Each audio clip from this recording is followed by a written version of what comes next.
friends, Shan here from Practice Indie for Just the Tip Tuesday.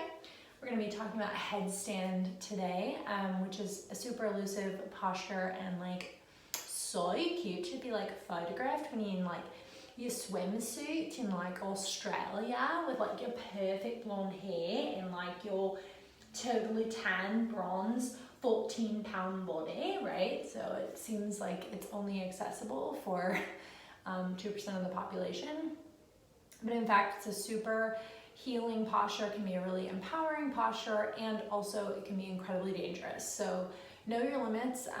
We won't get into those contraindications today, but definitely if you feel any pain or sensation in the cervical spine and your neck when attempting this, don't do it. It doesn't have to be the way that you become enlightened. There are many other ways. But it can also be an incredible tool to change your perspective and lots of other wonderful benefits. So just a couple of things to consider. One is a lot of times we'll see people doing headstand more on like their hairline, and that's kind of like doing headstand on the tip of a triangle instead of the base of the triangle. So we want more surface area. So first thing I'd share is take your palm, bring it to your forehead, and then relax your fingers over the crown of your head.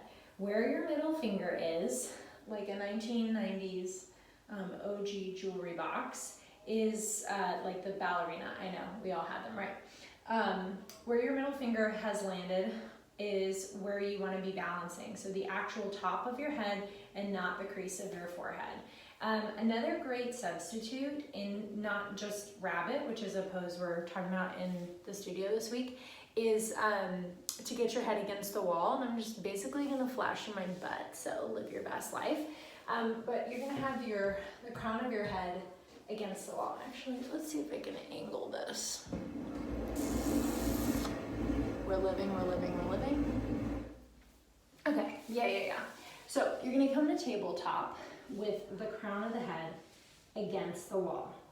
And you're gonna push firmly enough that you can start to maybe come up onto your fingertips. And if you're like, yeah, that's working, then maybe like a hand to a thigh. And if that's working, hand to another thigh, maybe even hands to your back. Look, Mom, I'm flying. So trying that is a great substitute, and also will help you engage the appropriate muscles or just to feel like where you need to balance on the crown of your head.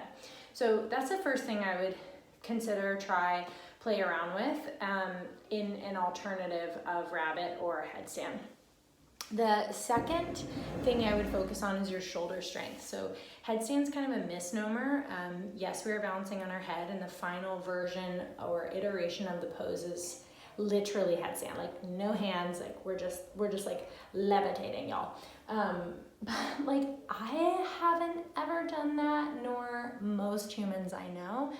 So us mere mortals typically have to use some part of our hands or our arms. And so in that instance, it's not really balancing on your head, it's using the musculature of your shoulders and your back to do the majority of the pose. So I would say about 20% of the weight is on your head, 80% or maybe 40, 60 is going into your shoulders and like the strength of your back. So dolphin is a wonderful substitute. So coming on to, oh, that's my butt. Coming onto your forearms, interlacing your hands, separating the heels of the hands like you would set up for a tripod variation, tucking the toes, lifting the hips, and then drawing your chin to your chest.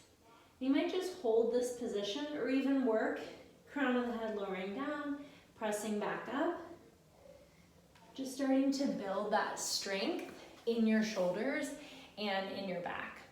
The third and final thing I would offer is not only do we want to be doing a lot of the posture with our shoulders and our back, but also there's so much core involved. Just to pick your legs up in that lever, to sustain a neutral spine once you're inverted is all core work.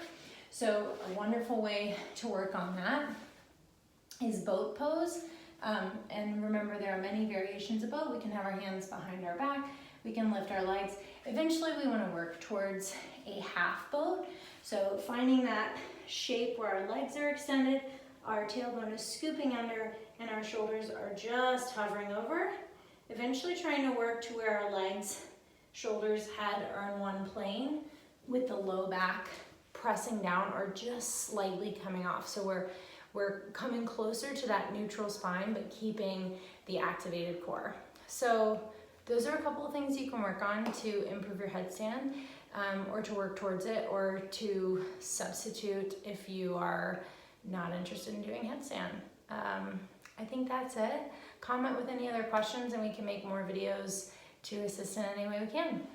Namaste.